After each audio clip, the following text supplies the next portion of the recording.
Let me first briefly introduce you.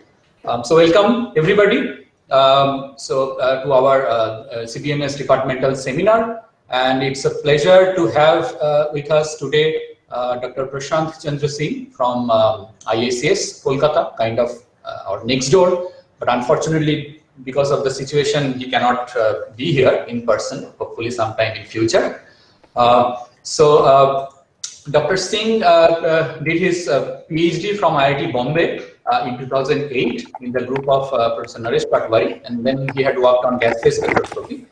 And then he did his postdoctoral research work during 2008 to 2010 in Wayne State University with Professor Arthur Switz. That was on ion imaging techniques. And then subsequently he also had JSPS fellowship in the group of Professor Tariq Tahara during 2010 to 2013, and he worked on nonlinear spectroscopy. And he came back to India, joined ISCS as assistant professor in 2013, and 2018 onwards, he's working as an associate professor. So his group is generally interested in various kinds of spectroscopic techniques. In particular, one of his strengths is in this vibrational sum frequency generation technique, which is very powerful to look into interfacial phenomena that I'm sure he's going to explain to us today. And in addition, he has been doing also other kinds of spectroscopy to look at both bulk and interfacial phenomena. And not only experiments, actually his group has been doing even MD simulation and quantum calculations. So he's kind of master of all trades. So we're looking forward to very exciting talk from Dr. Singh. So yeah, the stage is all yours. And also, do you mind taking questions in between? Anytime, anywhere, yeah. Anytime. So I request all the students to be interactive. So if you have any question, anytime, you can raise your hand, ask it yourself, or put it in the chat box. Yeah, I don't know whether I will be able to see the raise hands. So if you, Suman can moderate the thing. Yeah, of course. So you can start. Yeah. Thank you. Can you see my slides now? Is it yes, okay? Yeah, okay. Thank you, Suman, for the introduction, and department for giving me the opportunity to present some of our very recent results. So actually, from last couple of years, we have started doing this thing, vibrational sum frequency generation spectroscopy, and we are interested to understand the water basically near to the membrane. I say membrane means lipid, near to the, mainly to the lipid water case. So for the different biological processes we are looking, and as I said that my talk title is Understanding of the Interfacial Water Near to the Membrane During Complex Biological Processes Using Vibrational Sum Frequency Generation Technique. And I will like to talk two cases. One is the hydrated proton, and quickly, if time allows, then I will try to talk about the neurotransmitters, which we have just looked. So if molecule is in the bulk means solution here, we all know that basically variety of techniques we use, linear techniques like IR, UV visible fluorescence, to study the properties of the these molecules. And molecules can be any molecule, like a dye, biomolecules, anything. Actually, our one group, part of the group, is also interested in these type of phenomena. So we do look the cases like a protein folding, DNA ligand binding, and its stability, and we synthesize some non-canonical amino acids and try to look their photophysical properties and try to replicate them in the proteins. So just one case I will briefly talk. Like we these days we are interested to look the side action of the fungicide. Fungicides are small molecules, and we spray it to kill the fungi in the fields. But what it does, it affects the human as well as pathogens also. That is its non-targeted action. And what it does basically, it show the genotoxicity, which means that it does the DNA damage. So we just took a fungicide, which is a well-known, well-used dodine, and it's documented that is so the genotoxicity. So we try to understand how it basically damages DNA.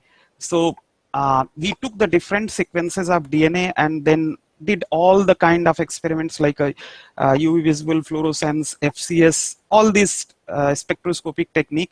And what we found that the hydrophobic tail of this fungicides goes and bind into the AT region of the minor groove and then opens DNA. And that triggers the basically DNA damage process. Then we further look that can we add something so that it can be reversed. Then what we find, we synthesize different kind of ionic liquids which have a longer chain anions with small cations. Then what we find that when we use the longer chain of anions, it blocks fungicides to go into the this minor groove region and then form a kind of reverse micelle structure outside the DNA groove and at the surface of DNA, and in place of this fungicide, the ionic liquid goes inside, the cation of ionic liquid goes inside, and it stabilizes the DNA. So we are trying, this was the in vitro experiment which we have done. We are trying to do in the real system and see that is that ionic liquid has the potential to reverse the effect of the genotoxicity. If this is the case, then basically it can be mixed with the fungicide, can be mixed with the ionic liquid and can spray, which have a minimal side effects.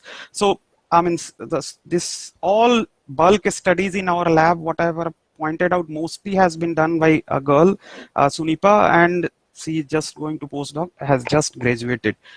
Okay, so I'm not going to talk anything. I've just so that we are doing this kind of, we are also doing this kind of spectroscopy to different biosystems and different applications. Okay, but the case becomes complicated when a molecule goes from this bulk medium to the interface.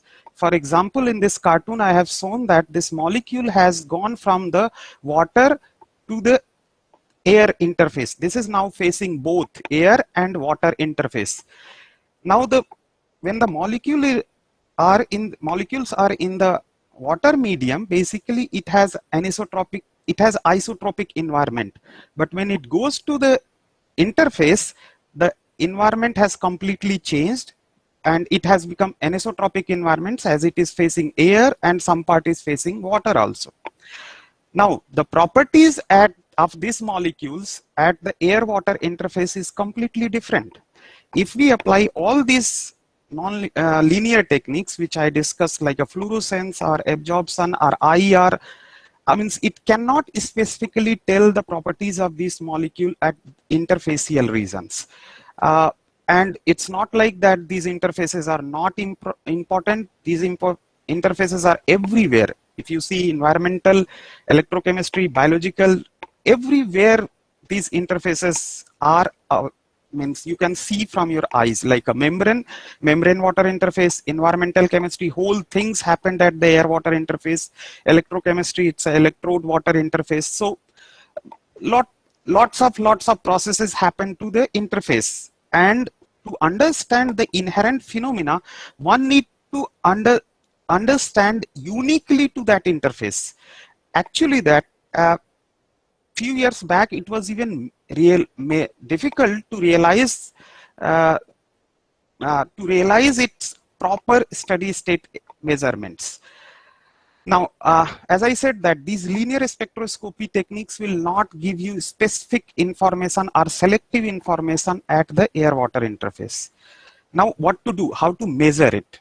Okay. So, as we know that when we shine light, then what happened that in terms of light matter interaction, if we see that, then we basically induce different order of polarizations. So like a P1, P2, P3. In general, which I say linear spectroscopy, we measure P1, which is a first order light matter interactions. But if your laser or your source has a powerful, enough power, then it can generate, apart from the first order, the second order, third order, and so on, higher order processes can be also generated. Now, if we look like a first order, as I said, that UV visible fluorescence. Third order is a Raman process, which is known to that. But if you look even order process, second order, fourth order, they have a unique property. Like if you look the second order process, then it can be represented as P2 is equal to chi2 EE. Second order means there is two electric fields. Are two laser sources are two light sources are there, which are temporally and spatially overlap on the system. Then you can generate second order processes. If you look the second order process, and if the molecule has an inversion symmetry, then the induced polarization will be, if you apply the inversion symmetry, like in this case, where the medium is isotropic, then basically the induced polarization is 0. It means that second order process gives no signal in the isotropic medium. But if you go to the anisotropic medium, like in this case, then chi2 gives signal. I mean, second order polarization is active there. But isotropic medium, second order polarization is not active. If we talk about all the interfaces, as I just introduced in my first slides, there is anisotropy. There is symmetry breaks. Like it's not at all symmetric environment or isotropic environment. So wherever the symmetry breaks happen, second order nonlinear spectroscopy, second order nonlinear signal will automatically generated. But if symmetry is not breaking, then it will not be active. So in terms of, if we say that, we can say that basically the second order nonlinear technique gives only a specific signal at the interfaces, and it does not give any signal at in the bulk medium. Okay, and it's an inherent selectivity coming from these things. So now, how to generate the second order signal and how to measure them? So as I said that we need to have two electric fields. So in this case, in this cartoon which I have shown, there is one electric field, one field is being generated by the visible light source, and another is by the IR light source. And when they are spatially and temporally overlapping at the one place, then what is happening? The SFG light is being generating. Some frequency generation light is being generating, and which is equal to omega visible plus omega IR. Now, in the last slide, I said that whenever we detect these light, it will give only signal for the interface, nor for air, not for bulk. Where isotropic medium is isotropic, or where symmetry is not breaking, it will not give the signal. Where symmetry is breaking, it will give the interface a signal. So basically, it will give the signal for, in this case, air-water interface. Now, in this case, the visible light, a constant light source, and omega 2 basically is we tune omega 2, which is a IR light. Okay, so visible light is fixed, we are tuning IR light. So whenever these IR resonances will come, if we see this plot, whenever this IR resonance will come, SFG signal will enhanced, because visible is fixed, and we keep on tuning the IR light. So whenever the molecular resonance in terms of IR will come, SFG signal will enhance. So this omega 1, omega 2 signal will enhance. So in other word, if I say that the basically SFG signal here represents the IR of a molecule at interface. So if we measure general IR spectra, then it gives you the IR response of molecule in the bulk. In this case, this is basically VSFG spectra, where the resonance is vibrational, and we are detecting the some frequency generation light. Because of the resonance of the IR light, your SFG is enhanced. So basically, it's measuring the IR spectra of the molecule at the interface. Okay, and in this case, what we measure basically the square of the chi2 response, in other terms, intensity of the SFG light. Okay. Now I will show you an example why you should believe that SFG technique has an inherent surface selectivity. So what we have measured, I have measured water sample. In one case, SFG measurement is this VSFG measurement I have shown, vibrational spectra of molecule at interface for air-water interface. And other case, I'm showing you the vibrational spectrum of a molecule in the bulk. So let's start with the bulk. It's a well-known spectra, well-known measured spectra. Probably you all have measured, seen it. If you measure the water spectrum in the bulk using IR spectrometer, it gives you the broad response from 3000 to 3600 nanometer, 3600 centimeter inverse region. Because of the different type of hydrogen bonding and their interchange, the response is broad, and it shows kind of double peak feature around 3200 and 3400 centimeter inverse. But if you look the VSFG spectra, it's different from the IR spectra. So that difference is coming because it's just selectively measuring the interfacial water, and there is no bulk contribution. How it is different? Let me show you. So it is also having a broad response like bulk water, 3000 to 3600, more or less a double peak feature. So 3200 to 3400. So these are the hydrogen bonded water. Hydrogen bonded water is very much similar like a bulk water. But apart from that hydrogen bonded water, we can see that there is a sharp OH feature is coming. By the way, I'm measuring the OH frequency of water because it's sensitive for the hydrogen bonding of water molecules. So you can see that there is a very sharp, basically OH intensity coming, which is around 3690 or 3700 centimeter inverse, which corresponds to the free OH almost in the gas phase.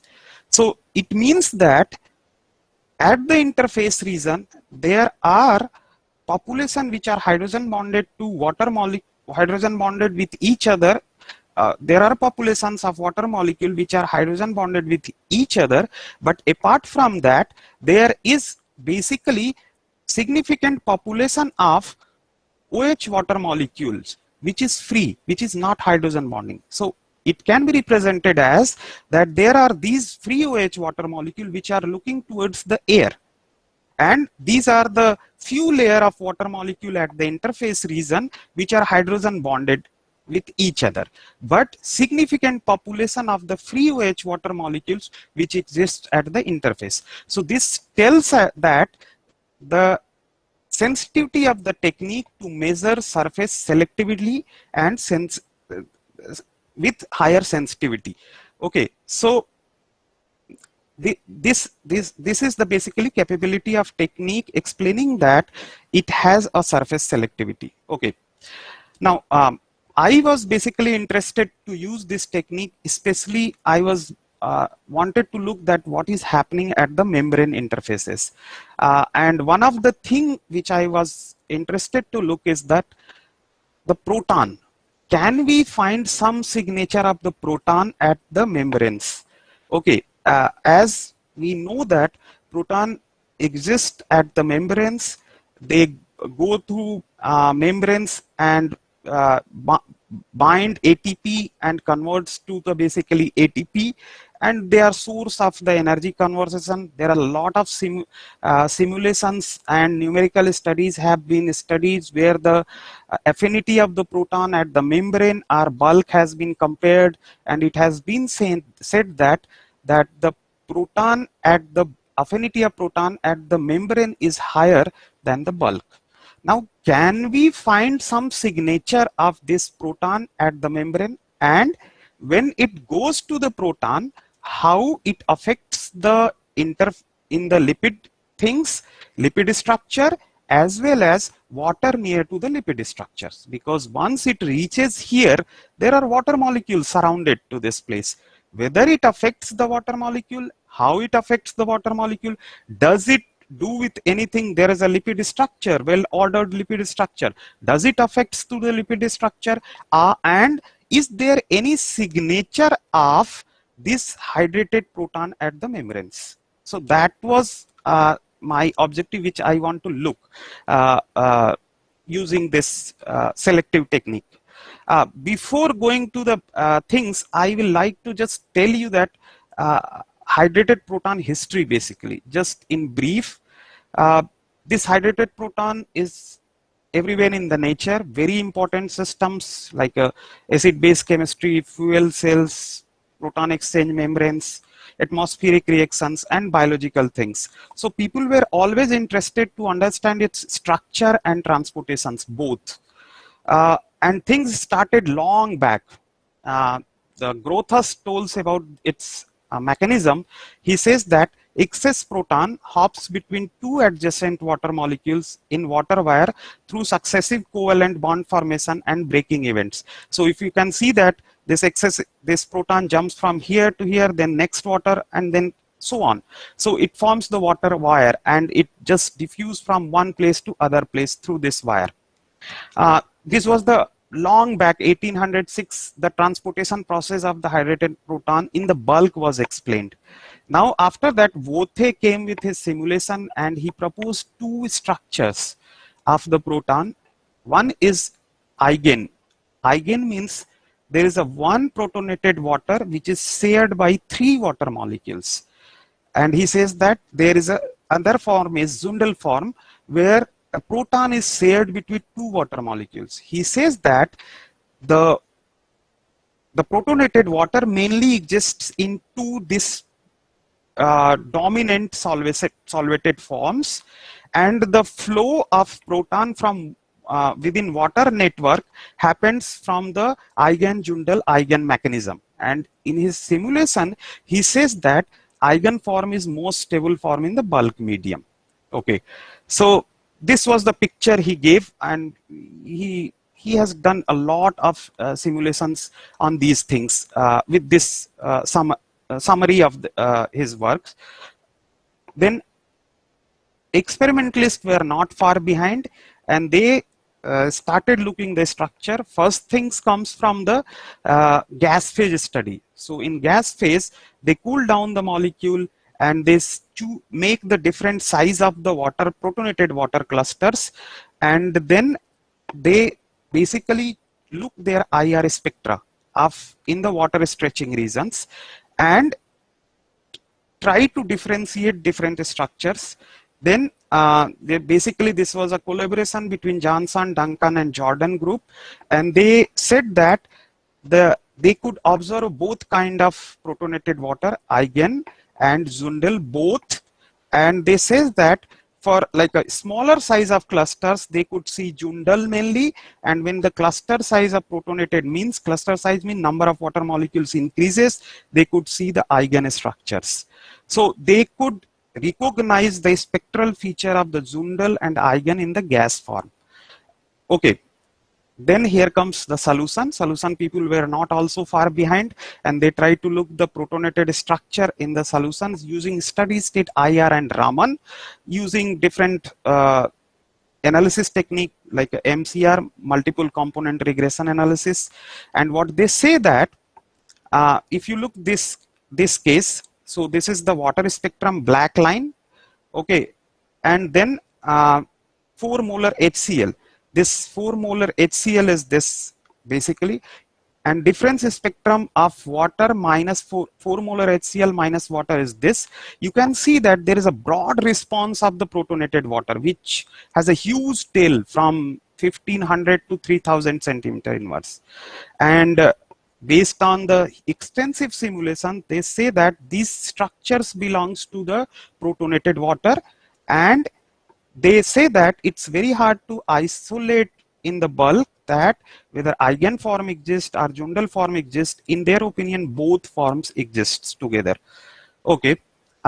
Then Tokamakov group came with the more sophisticated techniques using 2D IR, and they did extensive simulations, and they concluded that in their 2D simulation, 2D experiment condition, they could only find Zundel form. They could not find Eigen form. And story is still on that which form is most stable in the bulk, whether it is a Zundel or Eigen. So this is till now in the bulk people have studied about the structure. But what I wanted to know that at all we can identify some structural information of proton at the membrane interfaces. Okay, So then I started, this was the objective which I already mentioned, that if the proton goes here, is there a special signature of the protonated water? Specific structure is favored at that membrane? What is the role of the head group of the lipid of the membrane, and how does it affect the packing of the lipid when proton goes through that? Okay, so this was the objective. Now, how to do that? As I said that, so what we do, but in our case, we choose pure lipid water case. In membrane, I just want to mention that there are several proteins and other things, but if I start with those things, I will not be able to figure out anything. So what I did, I chose pure lipid case and tried to look the outer membrane things, which is this form, this surfaces or this surfaces. So and then applied the VSFG technique, as I mentioned earlier, that it is highly selective and for the interface reasons. Okay, and this is my experimental setup which I discuss in the cartoon. So in this case, as I said, that I have a fixed visible light as a one source, or it generates one electric field.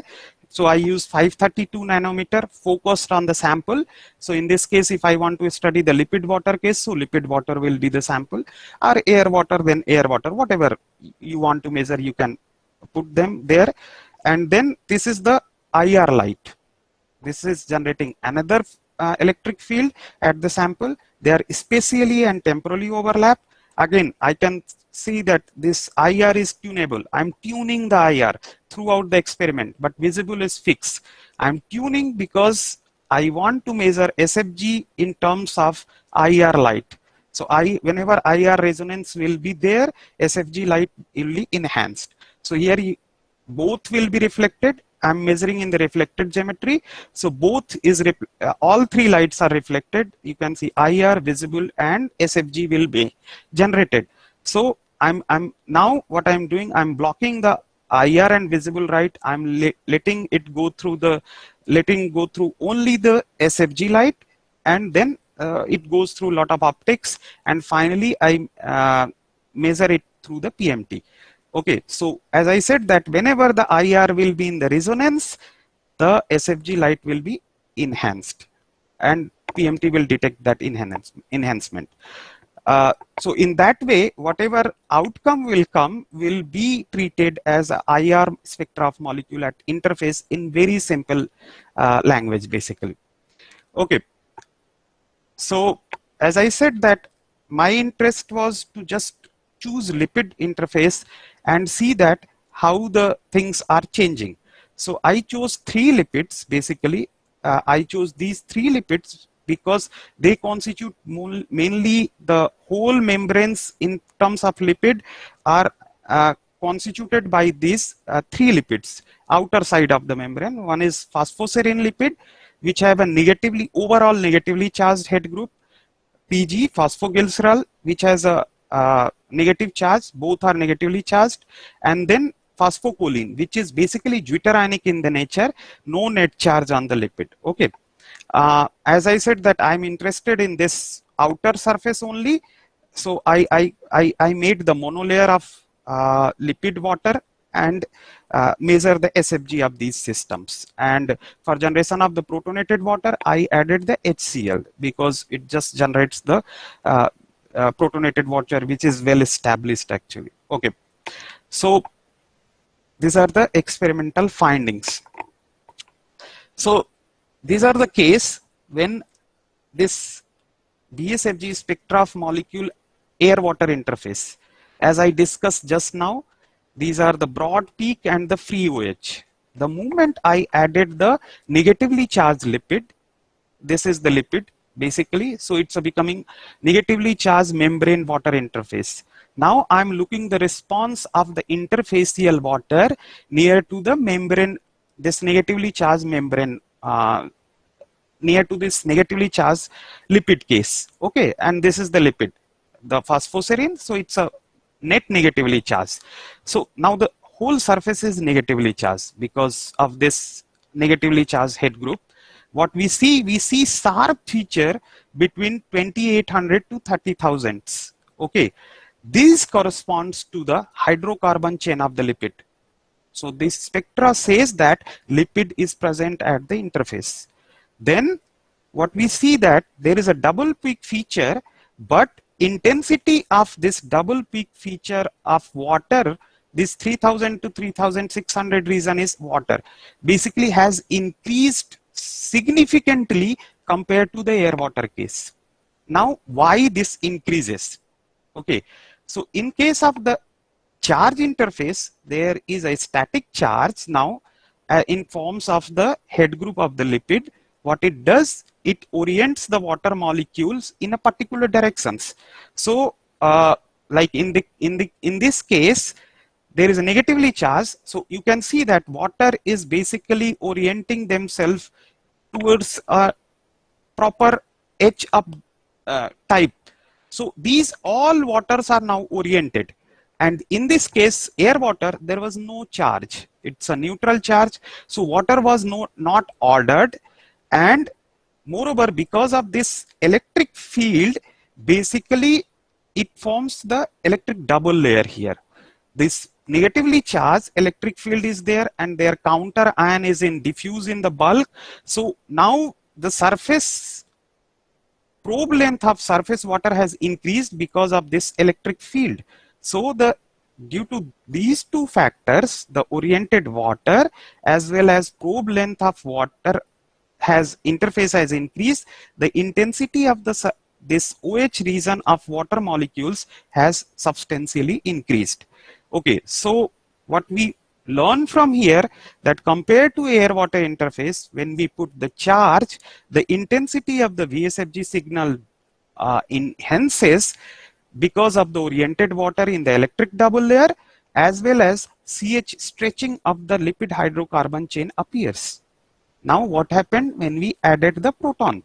So we added small amount of HCl, it's like 100 micromolar HCl. Okay, when we added the 100 micromolar HCl, what is happening, that we can see that the OH stretching of water has further increased. So this was the lipid case. Now this was the lipid case, and this is the when your proton has been added.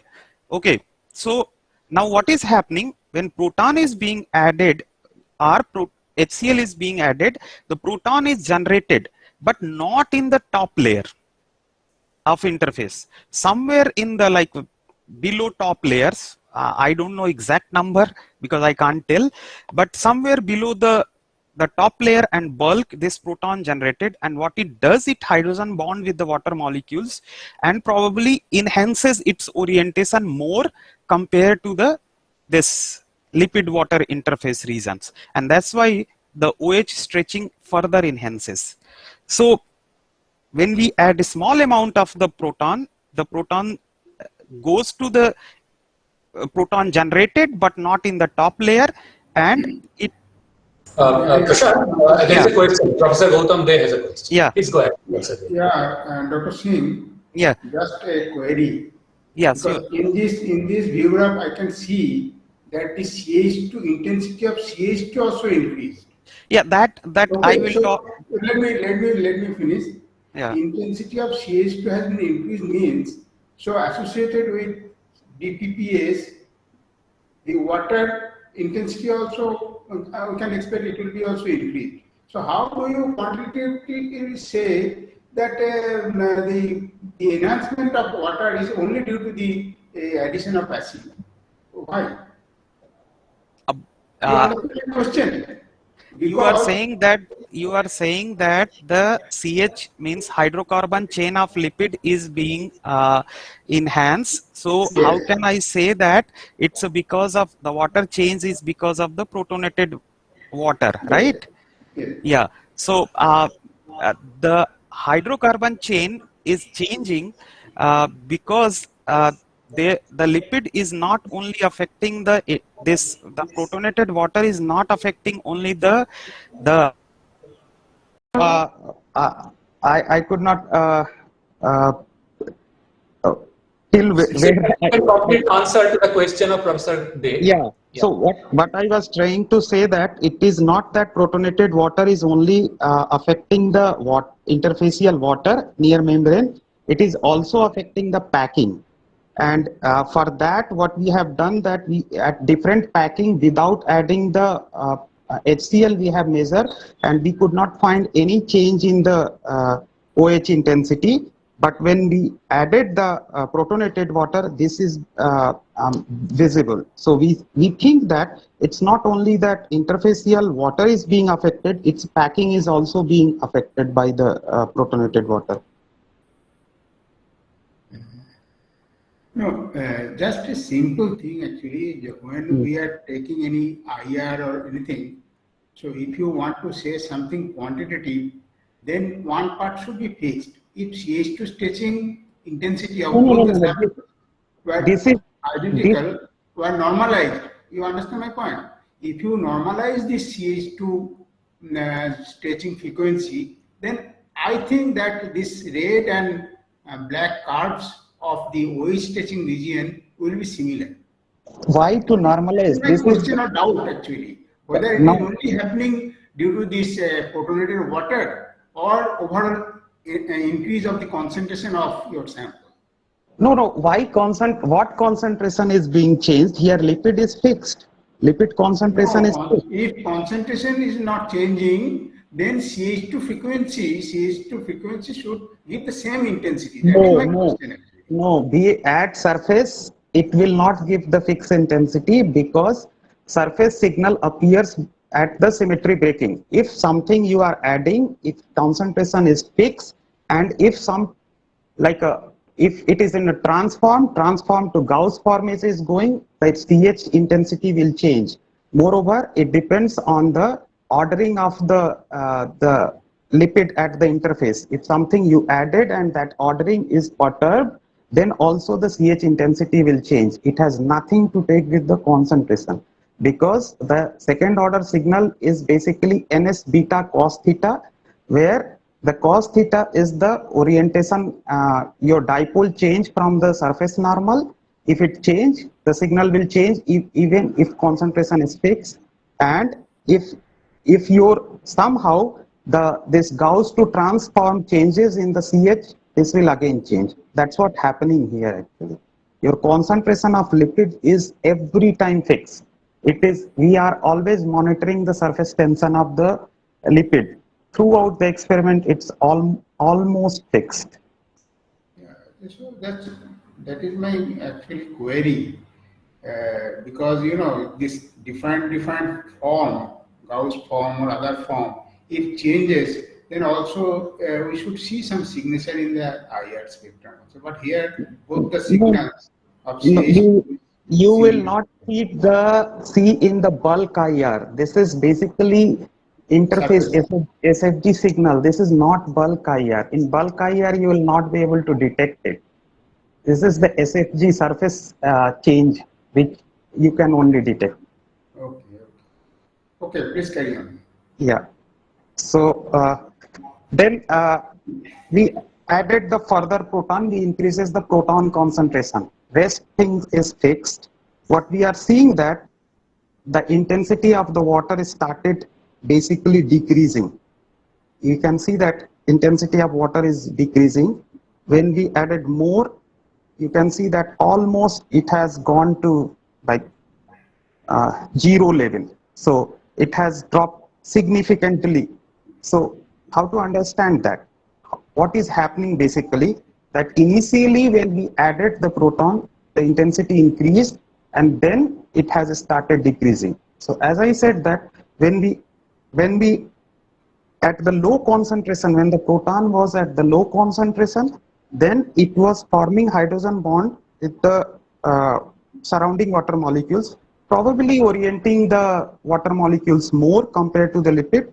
That's why the OH signal enhances in the beginning.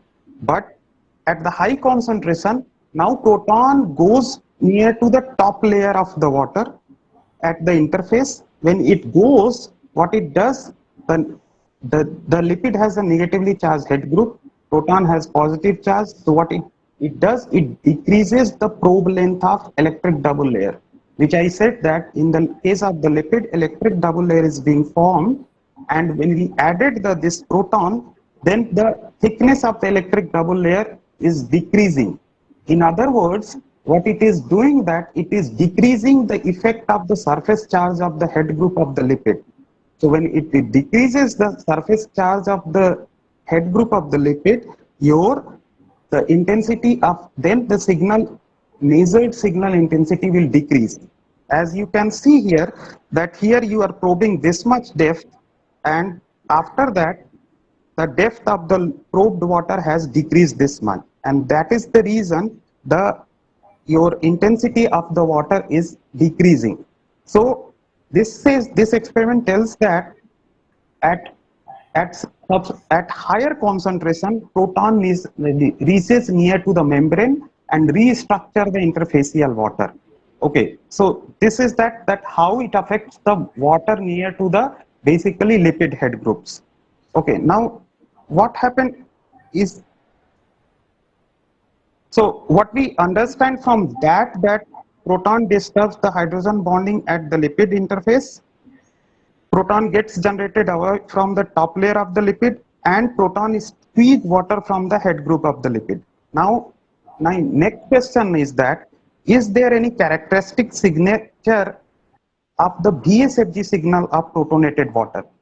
So for that, what we did, we increases the measurement region. So we measured till below 2200 till 2200.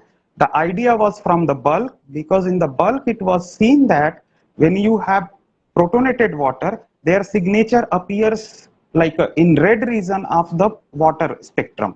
So I started measuring in the more like a frequency, lower frequency, from 2500 to onwards. So then what we see, that when this water was decreasing, there are features which are popping up in this region.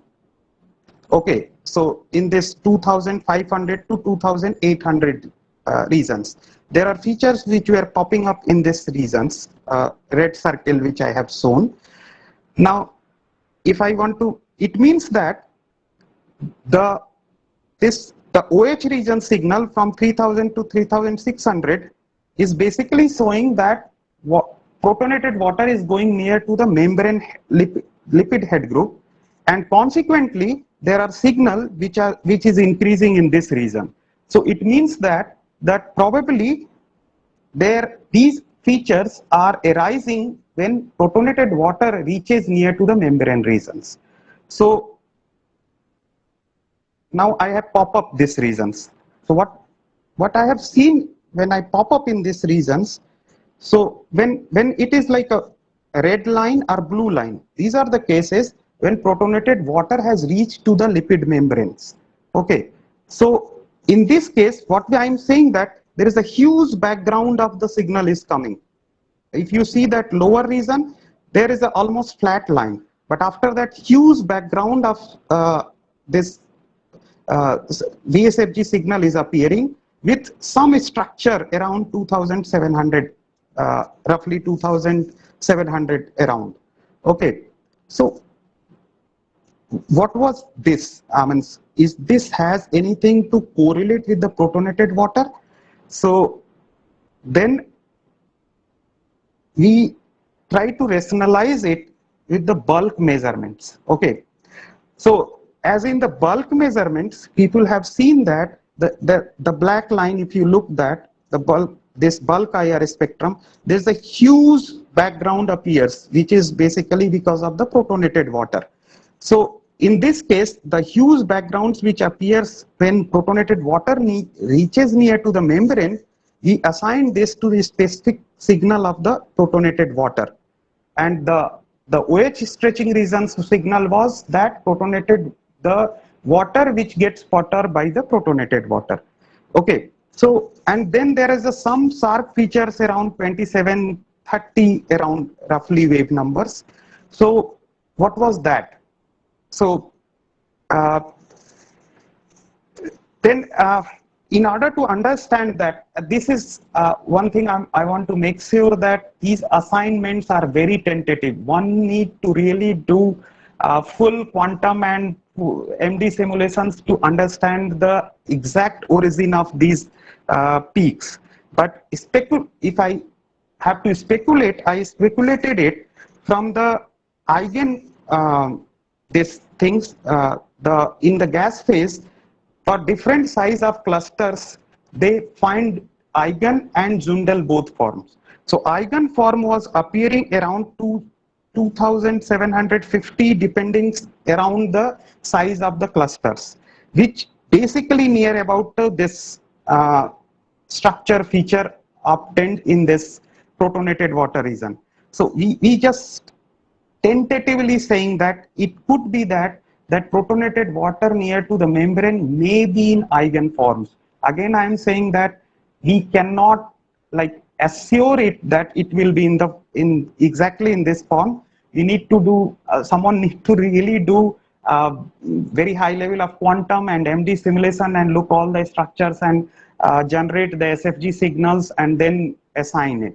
But just as I am comparing from the gas phase data, it's not real comparison, but we believe that maybe that eigen forms of water is being stabilized near to this charged membrane interface.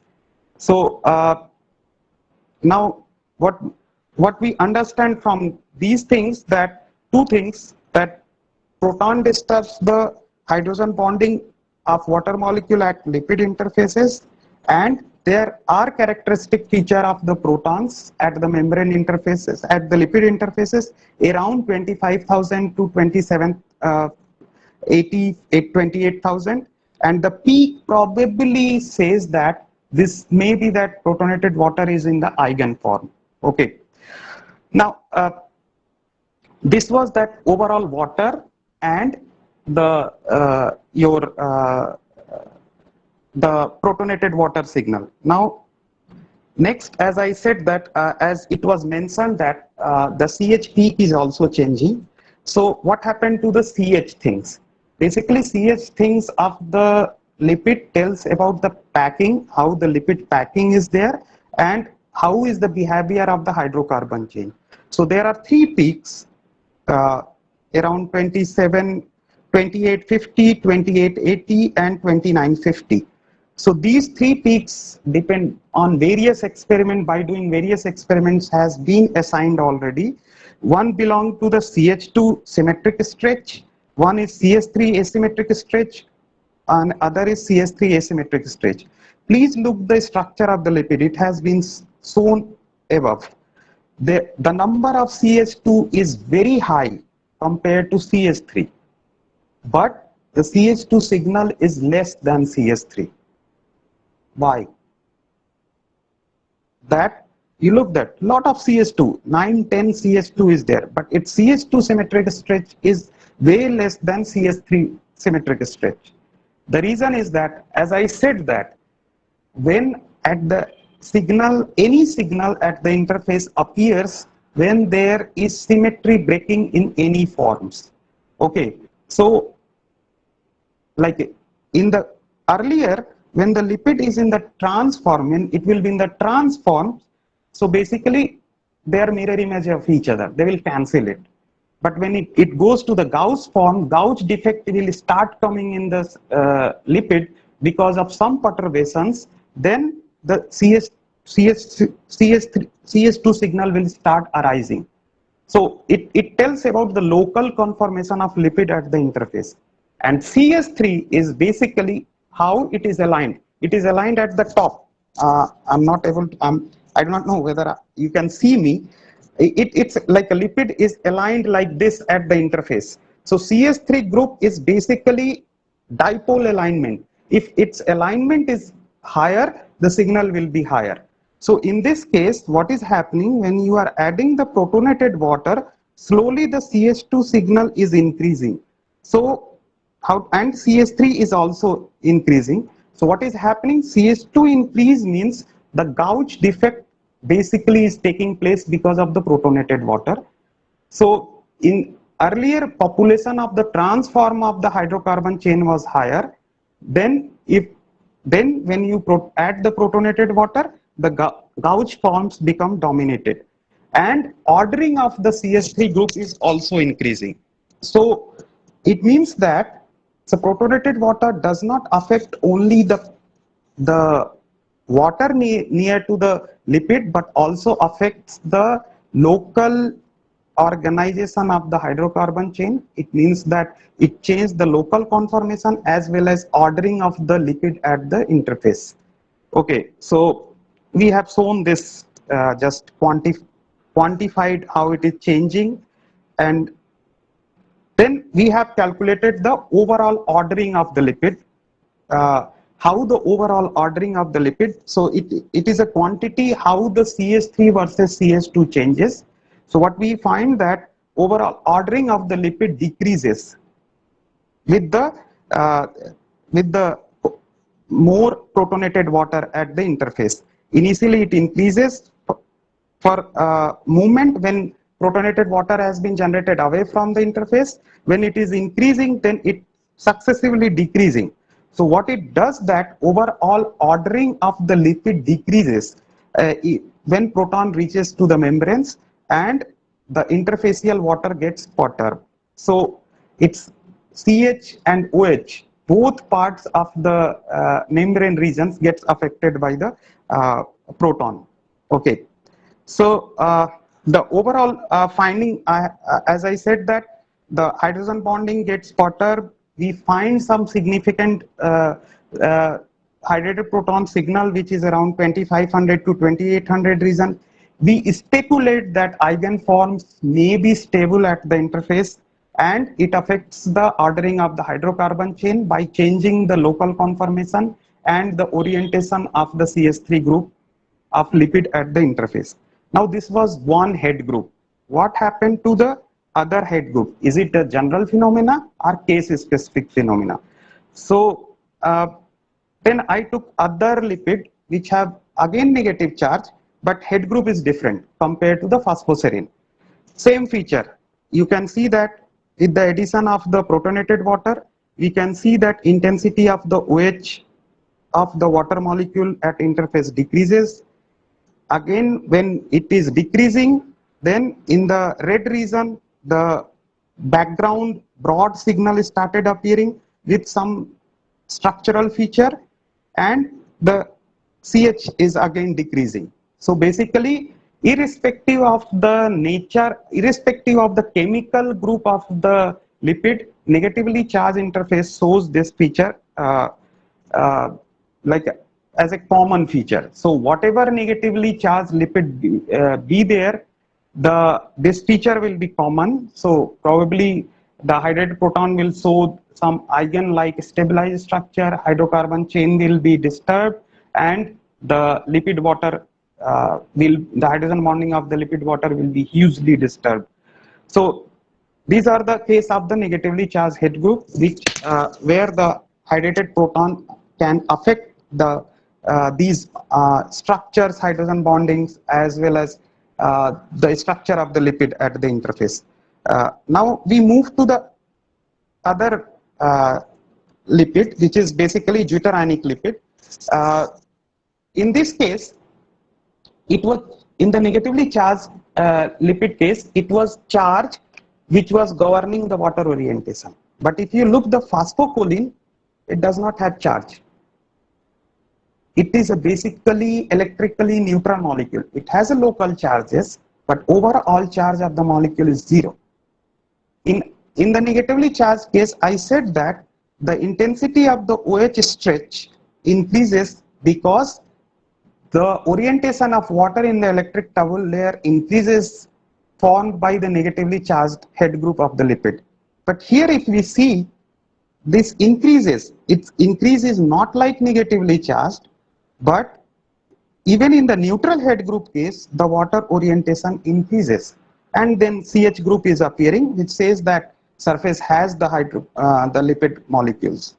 Okay, so why this is increasing in the case of the deuterionic lipid?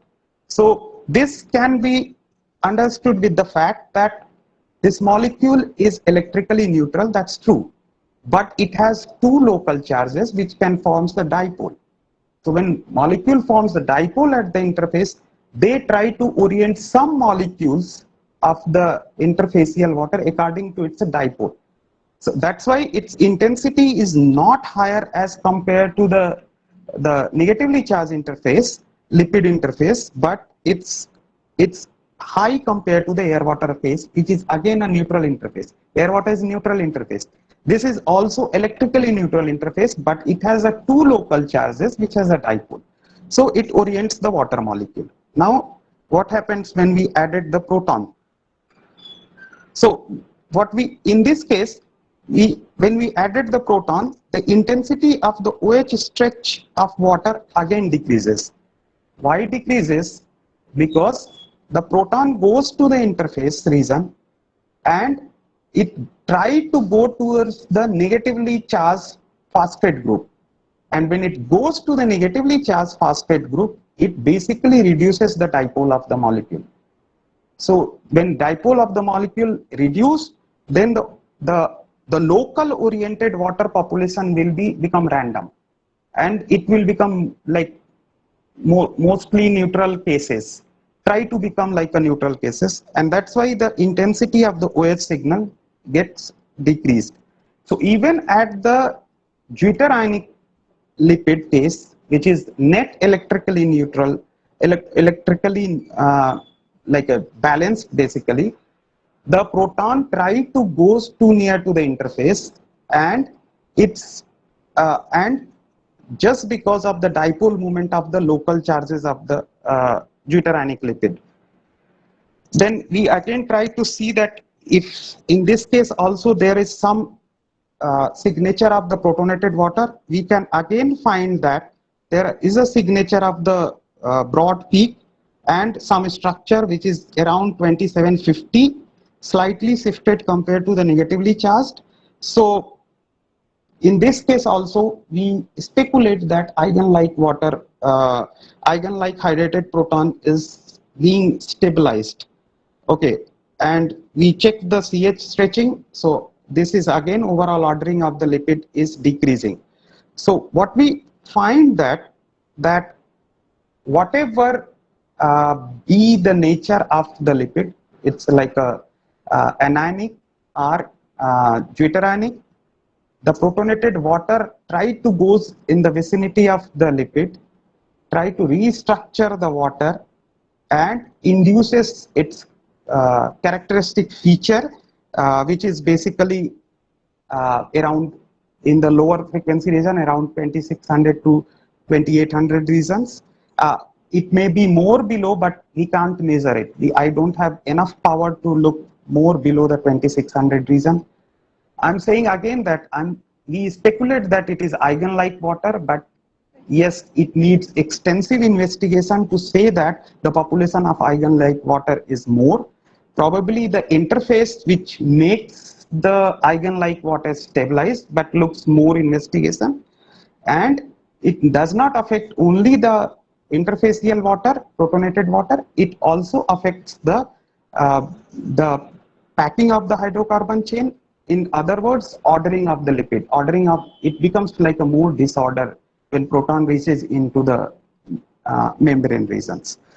So we are still looking various aspects. As I said that we need to really do extensive things to know that what forms are being stabilized. So we are doing a lot of deuterated experiments, changing here and there, and try to increase our probe length so that we can find some structural signature more confidently for Jundal also and can compare. So these are the ongoing process related to this. Okay. I will go quickly. Yeah, I think if you can summarize in next few minutes, probably it will be better. Just a couple of minutes. So Sure. basically, other things which we are interested was that how the neurotransmitter interact with the membrane regions. So we all know that neurotransmitter goes and binds with its receptor at the membranes and it triggers the signal. So, but there were several bio papers where they say that without receptor also lipid membrane can trigger the signals. So I was trying to understand that how this neurotransmitter affects the lipid and its interfacial water, and how it binds with different kinds of lipids. So very quickly, I have done with the two well-known chemical neurotransmitter, dopamine and serotonin, and we did with the experiment with the different kind of lipids, negatively charged, zwitterionic, and several others we did. So what we find that basically dopamine interacts with the anionic and deuterionic. Dopamine and serotonin both interacts with the your anionic and deuterionic lipid, as well as affect its packing. So I'm not going into detail. I will just go to the summary. What we find that neurotransmitter have the capability to directly interact with the lipid even in the absence of receptors, and it affects the water near to the membrane as well as its packing during its interactions. Now we have collaborated with the biology group, and we'll try to look the signatures of the with the receptor presence in the receptor and in the absence of receptors, and how these signalings are affected because of these interactions. So these are the some things which we are also looking. Anyway, so what we, in couple of years, we have tried several kind of the membrane and interface experiments, and we have find nicely that the vibrational sound frequency generation technique has the capability to look the structure of water, spatial signature of the interacting species, as well as the packing of the different lipids, local conformations, other during these complex biological processes. Anyway, so the work of the surface has been mostly done by Biswajit, who was my PhD student, is now postdoc with Dr. Heather Allen in Ohio State University. And the fund I got from mainly from the DST, and huge generous support from the IACS. And thank you very much to all of you. And thank you. Yeah. Thank you, Dr. Singh, for your presentation despite this technical glitches. So now it's time for questions. I think there is a question in the chat box already. So Arnob has asked a question. Sir, please explain once more why CH intensity increases when HCl is added. Okay, there are two CH2 groups. One is CS2 and other is CS3. The origin of the SFD signal of CH2 and CH3 is different. The CH2 signal is basically coming due to the local conformation of the hydrocarbon chain of the lipid. So like this. So in this case, if CH2 is in the transform, as I said that VSFD signal senses symmetry breaking. So if your invergent symmetry is there, it will not give any signal. So when it is in the transform, as a hydrocarbon chain is there, it can have a transform, it can have a cis form depending on the your environments. So when it has a transform, the CH2 will cancel each other.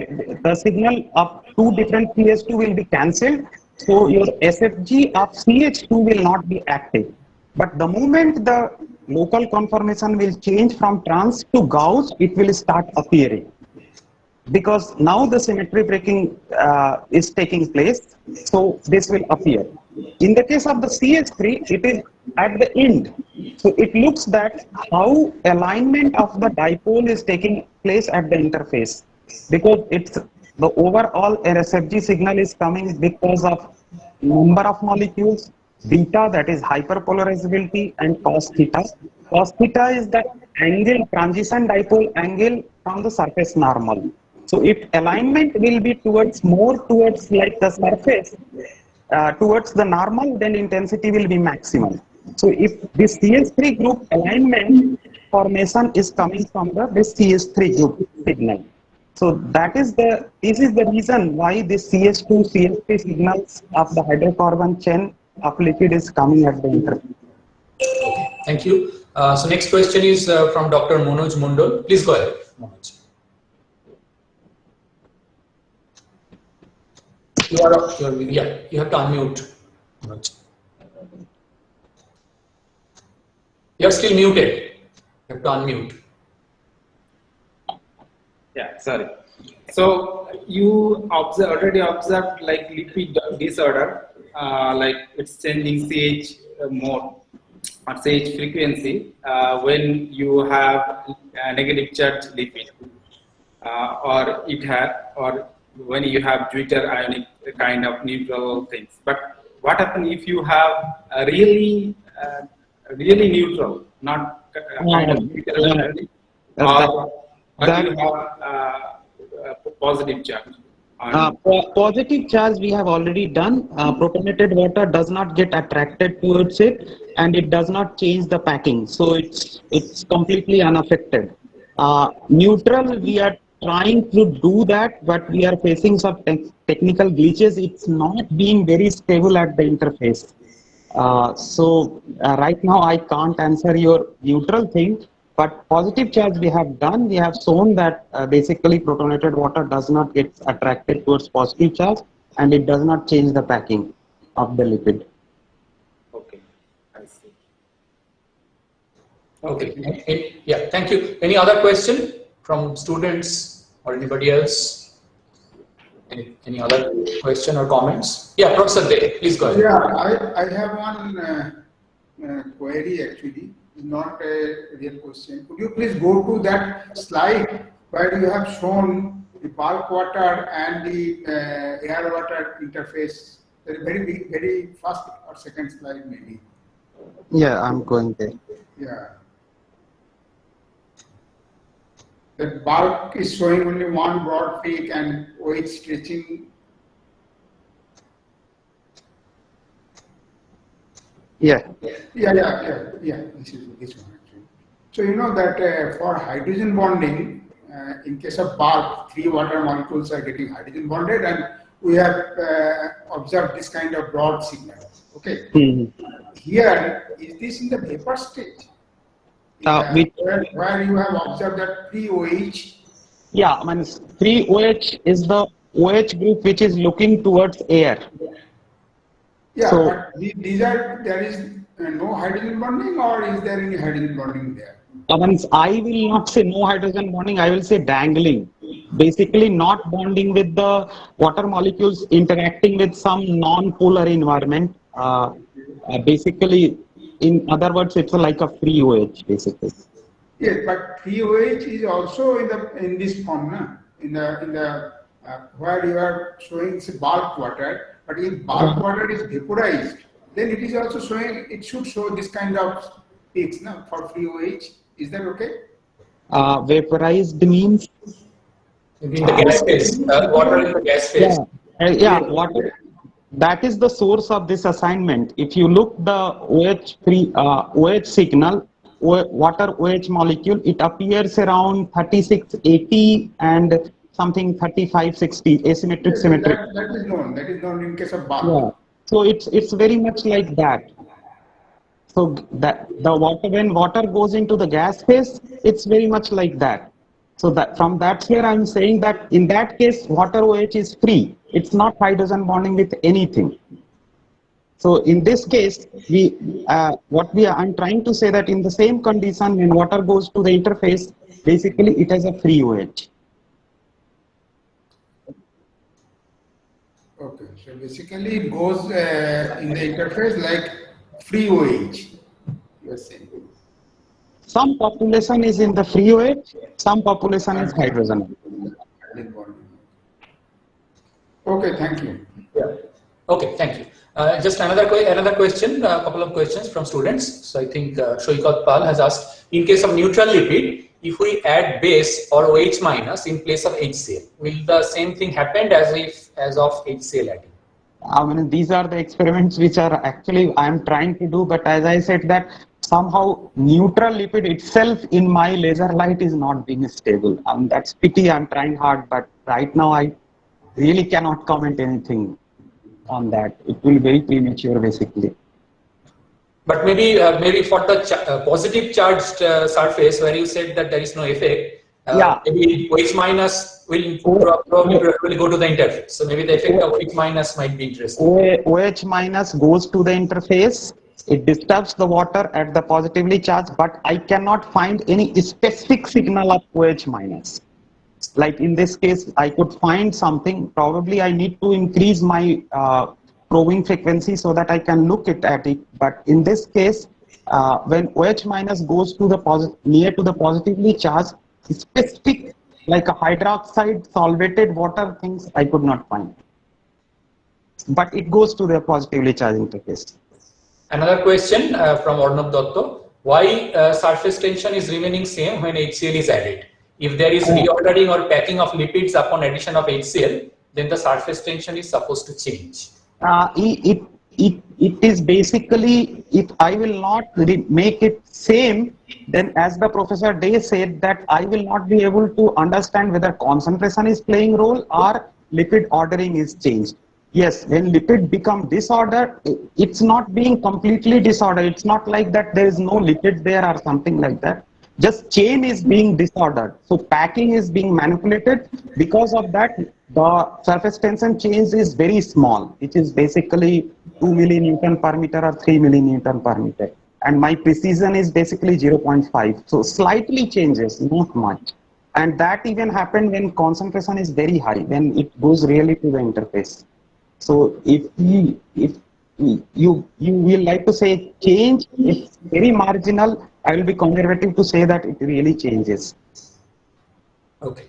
If there are no other questions, I'll just ask one small last question. So what is the spatial resolution of your laser beam? I'm asking because whether it is possible you can resolve spatial heterogeneity. Let's say if you have a membrane surface with different regions having different property. So what is your spatial resolution, and can you comment on that? Yeah, a spatial resolution, my beam spot is some micrometer. Oh, okay. Very large. So it's impossible for me to get any spatial resolution with this setup. I can't comment really on a spatial resolution, and moreover, Suman, I'm showing the steady state spectrum. So basically, it's a overall feature. Averaged out. Average out feature. If you will ask me dynamic aspect, I'm far away from it. But I'm very sure there are something interesting dynamic. Are other people trying to combine this VSFJ with some small scale, let's say beam size, like confocal microscopy or something like that? Can you, is it possible? Some group in US is trying to get the imaging so that they can get the spatial heterogeneity, and people are trying also to do the not trying, they have already shown for some system temporal heterogeneity, not the time resolved things. So they have gone interesting observation about itself lipid water, that how the 3500 water is different from 3200. They have shown it beautifully, but spatial heterogeneity is still, it has not been realized. But I know people are trying it. Sure. Okay. Okay, so if there are no more questions or comments, so let's thank Dr. Singh for his presentation. It has been a long discussion also. Yeah, Suman, I'm really sorry because the internet of IACS has been is completely blacked out. Yeah, I understand. Yeah, but yeah, thanks for coming back and still giving the talk. It was really nice. Yeah. So, yeah, thank you, Prashant, and thanks everybody for being here till now. Thank you.